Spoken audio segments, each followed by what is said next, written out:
Caraan waaqayyoo si hayyatu. Ergamaan waaqayyoo si hayyatu. Daf ergamaan gooftaa si hayyatu.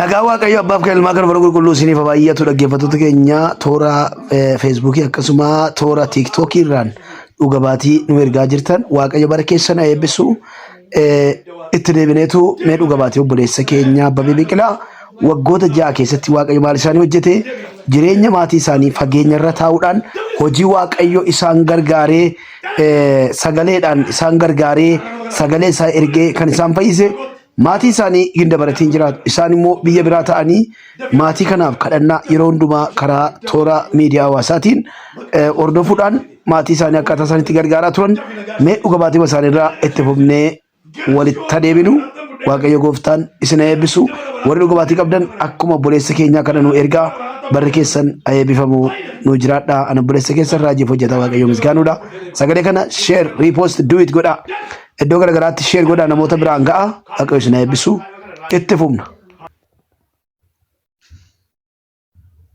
Tole ishee maqaa waaqayyoo kan ulfaate haa ta'u.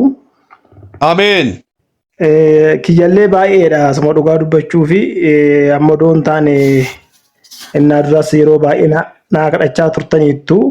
Dhugaa. Yeroo baay'ee jalaa dhukkuba ture guyyaa tokko na yaadadha hanga naannoo akkas waggaa 6 akkas ta'a.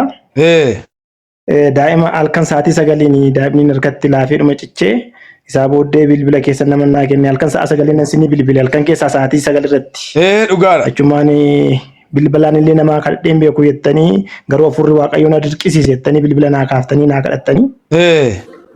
Achumaan daa'ima waggaa 3 gadi natti agarsiisa daa'ima dhiiraa jettanii dhuguma daa'imni kun munnaa sana waggaa 2 fi naannoo 7-8 akkasidha. Dhugaadha. Daa'imuma harkatti laafee bakka seenuu dhabnaan halkan sa'a 9 isinitti bilbileen nama sana irraa ifattanii hafuura budaa jettanii mucaa nu harkatti laafee sa'atuma sana battaluma sanatti nu fayyii waaqayyoof haa galatu. Maqaan waaqayyoo eebbifamu. Inni kabiraan immoo haadhuma kun jalaa dhukkubee ture dhiibbaa dhiigaa qabu. Haati kun dhiibbaa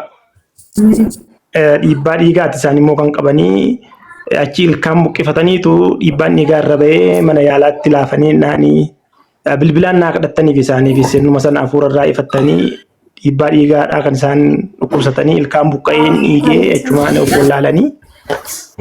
Saatuma sanatti kadhattaniifitu dhukkuba sanarraa isaanis bilisa naa bahanii.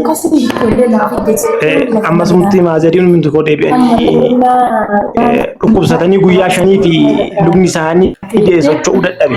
Guyyaa 5 luka hidhee lafa ijjatu waraanaa sireerra ciisaa turanii guyyaa 5. Guyyaa 5 dhukkubsatanii sireerra dooci isaan ciisaa jiraniiti bilbilaan kadhattanii viidiyoo konfiraansii goone.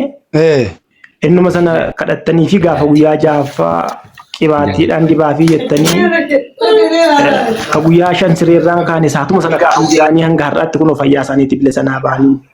Maqaan waaqayyoo eebbifamu.